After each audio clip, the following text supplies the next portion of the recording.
柬埔寨的一个隐秘角落里，一栋不起眼的小楼房内灯火通明，楼里坐满了各种各样的人，他们中有的正在聚精会神地盯着电脑屏幕，有的则拿着手机在不停地拨打电话。这些人是柬埔寨电信诈骗集团的一员，他们拥有高智商、高文化水平，还掌握了心理学和政治学的知识。这些专业人士每天的工作就是用精湛的伎俩骗取他人的钱财，尤其是世界各地的华人。其中一个年轻人小李是这个集团的得力干将，他曾是一个在国内名牌大学就读的优秀学生，但因为种种原因，他选择了这条不归路。小李非常聪明，他的策略总是让人难以察觉。例如，他总能找到受害者的个人信息，从而设计出极具针对性的诈骗手法。有一次，他甚至成功诈骗了一位大学教授，那个教授还专门研究电信诈骗，最后却依然落入了小李精心设计的陷阱。相比之下，缅甸的电信诈骗分子显得有些粗暴，他们的手段虽然简单直接，但也曾让很多人痛苦不堪。几年前，缅甸电信诈骗猖獗，他们不仅骗取钱财，甚至还发展到著名的嘎腰子，令人不寒而栗。东南亚这些国家的电信诈骗犯罪集团有一个共同点，他们背后都有当地华人犯罪集团的保护伞。这些保护伞让他们能够肆无忌惮地进行诈骗活动，而受害者绝大多数是世界各地的华人。几年前，很多人都接到过电信诈骗分子打来的电话，大多数人都能立刻识破那是骗局。然而，总有一些人会上当受骗。这些人中有大学教授、专家医生、公务员，他们在被骗时往往还无法相信自己居然会被普通话说得磕磕绊绊的假警察成功诈骗。这些受害者是书呆子吗？还是他们内心有鬼？或许两者兼而有之。骗子们如何引导受害者一步步走进陷阱的呢？开始今天的节目之前，欢迎大家订阅我的 YouTube 频道，打开小铃铛，才不会错过更多精彩内容哦。不知道大家有没有发现，现在接到的电信诈骗电话没有几年前多了，但电信诈骗分子实行精准电信诈骗了。其实原因就是以前手机号没有强制实名制，电信诈骗分子很多情况下是盲打。现在每一个人的手机号全部都强制实名制了，电信诈骗分子不用像几年前非常猖獗的盲打了，知道绝大多数人不会上当，只会浪费了诈骗分子的时间、精力、话费。现在诈骗分子知道手里的这些手机号码主人的家庭背景、个人及家庭成员的财产情况，实施精准电信诈骗。缅甸电信诈骗犯罪集团还开展了新型诈骗产业，把青年人甚至儿童骗到缅甸北部的电信诈骗园区，进行活生生的嘎腰子。缅甸北部的政府是由缅甸北部当地华人成立的民族自治政府。缅甸北部属于曾经大名鼎鼎的金三角地区之一。自从曾经严重危害世界各国的鸦片种植和毒品深加工受到包括中国在内的国际社会和缅甸军政府的严厉打击后，曾经繁荣的毒品产业受到了严重的衰落，于是转型为电信诈骗。当地的华人犯罪集团不仅招聘当地的华人，也招聘周边国家和地区的华人加入到电信诈骗犯罪集团。电信诈骗的对象绝大多数是世界各地的华人。缅甸电信诈骗的新业务嘎腰子，现在唯一专骗中国人实施嘎腰子，其他国家的人已经不敢了。曾经上当受骗的越南人被骗到缅甸北部的黑监狱后，发生了几次严重事故，导致当地的华人犯罪集团就再也不敢了。犯罪集团有几次控制了越南人后，越南人心齐，不怕流血，不怕挂机，约好时间，大家齐心行动，拿起椅子就把保安打挂机，抢了保安们的枪，把保安和电诈领导都打死后，逃离了黑监狱。从此以后，当地的华人犯罪集团就再也不敢惹越南人了。越南人说，必须齐心合力反抗，就那么几个保安，如果大家心不齐，不敢反抗，就等着别人先勇敢出头，自己坐享其成，结果肯定是每一个人都会被活活嘎腰子。除了缅甸北部当地华人的电信诈骗犯罪集团，柬埔寨的当地华人电信诈骗犯罪集团在当地保护伞的保护下，也兴起了针对世界各地华人的电信诈骗。继缅甸电信诈骗犯罪集团后，成为了世界第2大的电信诈骗犯罪集团。电信诈骗犯罪集团大多与知名的三合会有联系。三合会就是最早的反清复明秘密组织，后来堕落成为黑帮犯罪组织。他们通过社交媒体，主要针对亚洲青年华人在柬埔寨、泰国、缅甸和老挝等国提供高薪工作和免费住宿。上当受骗的亚洲青年华人抵达后，护照立刻被没收，被迫进行电信诈骗。电信诈骗包括电话诈骗和网络诈骗。在2022年8月份的时候，台湾地区的警方向《卫报》记者表示，警方记录在案的有近5000名台湾人前往柬埔寨，但没有返回台湾。台湾警方表示，他们已确认其中至少有370人是在违背自己意愿的情况下，被柬埔寨当地的华人犯罪集团强迫进行电信诈骗。但根据被解救出来的台湾受害者表示，这个数字可能要高得多。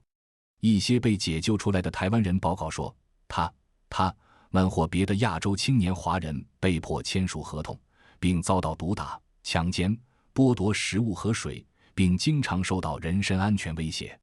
由于柬埔寨的治安不力和腐败，当地腐败分子向当地华人犯罪集团提供了保护伞，救援工作受到阻碍或复杂化。一位不愿透露自己真实姓名的台湾青年女性唐玉（化名）告诉《卫报》记者说，2022年4月份，一名台湾女性通过社交媒体的一个求职群联系了她。在社交媒体上，这位台湾女性告诉唐玉，自己在海外一家具有赌博性质的网络在线游戏的客服中心已经获得了一份高薪工作，并且该网络在线游戏还要继续高薪招聘员工。当唐玉表示怀疑时，这位台湾女性的一名男性同伙提出愿意支付唐玉的回程机票费用，并同意亲自和唐玉见面。我不相信他们，但后来我们在公共场合见面了。唐玉说，这名男子看起来正常。他同意接受这份高薪工作，并在台湾的国际机场遇到了其他几位也在应聘工作的人。下飞机后，他们在柬埔寨金边国际机场遇到一些接待他们的人，这些人看起来像黑帮，拿走了我们的护照，说是为了办理柬埔寨当地的移动电话卡，但没有归还。唐玉说，与这些黑帮的所有聊天记录都从受害者的手机上遭到强制删除。他们被带到西哈努克城，并被告知他们将从事电信诈骗活动。他们还被告知，如果想获释，就必须替组织招聘到其他人，并支付$17,000。唐玉说，当一名台湾男子反对时，他被黑帮打昏，之后被电击枪电击。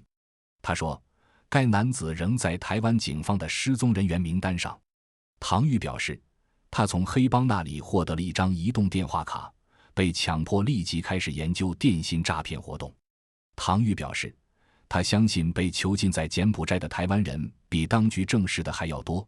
并指出他看到至少有50名台湾人被囚禁在和他一起进行电信诈骗的同一办公室里。他说，许多人被迫签署合同，这些合同将向柬埔寨当局证明，组织安排他们在这里从事合法工作，如果有违法活动和组织没有关系，纯属个人行为。而且人们被强迫工作的时间越长，就越害怕说出真相。现在回到台湾的唐玉说，受害者的家属经常联系他，寻求他了解到的情况，以帮助受害者逃脱。台湾当地警方也经常向他寻求内幕信息。唐玉说，到2022年8月份，他已帮助8人返回台湾。台湾警方表示，到2022年8月份，他们已逮捕至少67名与电信诈骗团伙有关的人。由于台湾在柬埔寨没有外交关系，这让台湾的救援工作变得更加复杂。这也是电信诈骗犯罪集团招聘大量台湾人，强迫台湾人进行电信诈骗的重要原因之一。中国驻柬埔寨大使馆发表声明称，将协助台湾同胞，他们是中国公民。台湾地区领导人表示绝不会将领事协助外包，但台湾陆委会表示正在就此事与中国大陆保持沟通。除其他努力外，台湾警方还举着标志在台湾的国际机场巡逻，对前往柬埔寨的旅客进行询问和警告。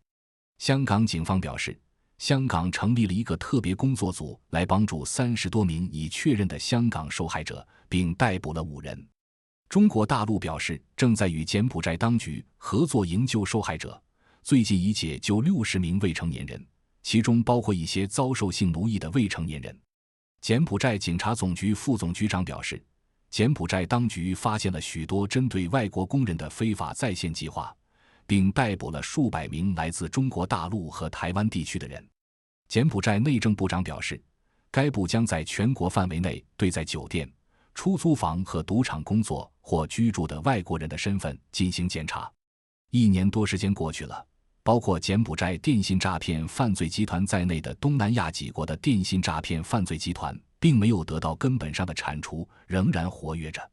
最近，一名来自中国大陆的美国心理学女博士被电信诈骗分子成功精准诈骗。诈骗分子属于高智商，也懂心理学。虽然这位女博士是心理学专家，尽管诈骗分子属于高智商，也懂心理学，但还是露出了很多破绽。不过因为诈骗分子精准知道了她的隐私，这让这位心理学女博士完全失去了警惕心，真的以为对方就是中国警察。出于对中国警察的完全信任，她在美国把银行卡里的1万美元转给了假冒的中国警察。